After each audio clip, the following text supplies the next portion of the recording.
Well, good evening and good to be back with you again on Geelong Newsbeat. Last night I had to go and arrange a funeral, and the person I had to see lived down the end of a long driveway. And anyhow, it was dark, and don't forget it's daylight saving change over next weekend, by the way.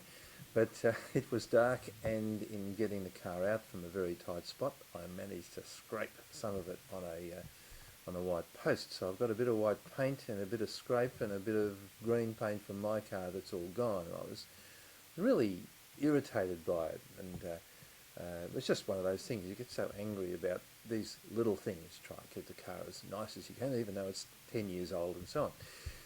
Anyhow, I'm driving back, getting frustrated about this scraped mudguard that I've got, and there's an item on the news about a little 4-year-old boy up at Port Douglas who was killed when a palm tree apparently fell on him. There's a photo of him in the paper this week.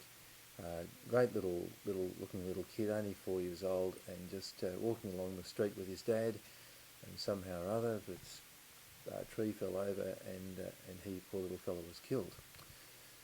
And I didn't worry so much about my mudguard after that. I thought, why am I getting even in the least bit irritated about something like that, which can be so easily fixed? You always get a bit of touch-up paint and whatever on the mudguard, or it doesn't matter anyhow. The car will still get me where I want to go. And the real issues of life, of course, are a lot deeper than that. The whole question of how we deal with disappointment, of course, is something that's maybe quite an issue in Geelong this week. And as Bobby Davis would say, the fair dinkum unbelievable events of last Saturday are going to hurt for a while, but probably all matched up with how we put life into its full perspective. Strangely enough, I found it a bit odd that the players should come in for the sort of criticism that they did for the supposed short length of time that they were on stage at Skill Stadium. I was there myself, and I'm a Sydney barracker, but I thought, well, I would have been there if they'd won, and I thought I'll be there if they lose too. They were only there a short time, but as photos in the advertiser would indicate, they stayed around a long time and signed autographs and so on.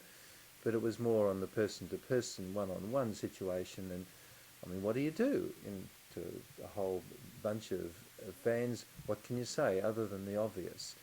And of course, the dynamism, the effort, the total concentration, and so on that have propelled them into favouritism for the grand final. Well, when with a loss, and while they weren't disgraced, it was a great disappointment, of course. How do you put those into words in front of a whole lot of people who were expecting so much more? Personally, I don't blame players all that much for not having much to say in the public arena. It's any of us, I think, would find it pretty tough, just the same as we do when major things come our way, whether it's sickness or bereavement and so on. A lot of people find it very hard to put things into words, let alone in the public arena. So let's be a little easy on the players for maybe only just spending a few moments on stage on Sunday down at Skill Stadium. The whole question, though, of course, is how we deal with disappointments. Things don't go our way often enough. Sometimes, of course, it can be very difficult because they build up one on top of the other. Somehow or other, we've got to try and see things in proportion. It's not enough to just throw away last Saturday's loss and say, oh, it's just another game.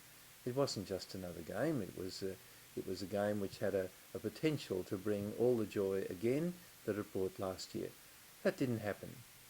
But there's another season next year.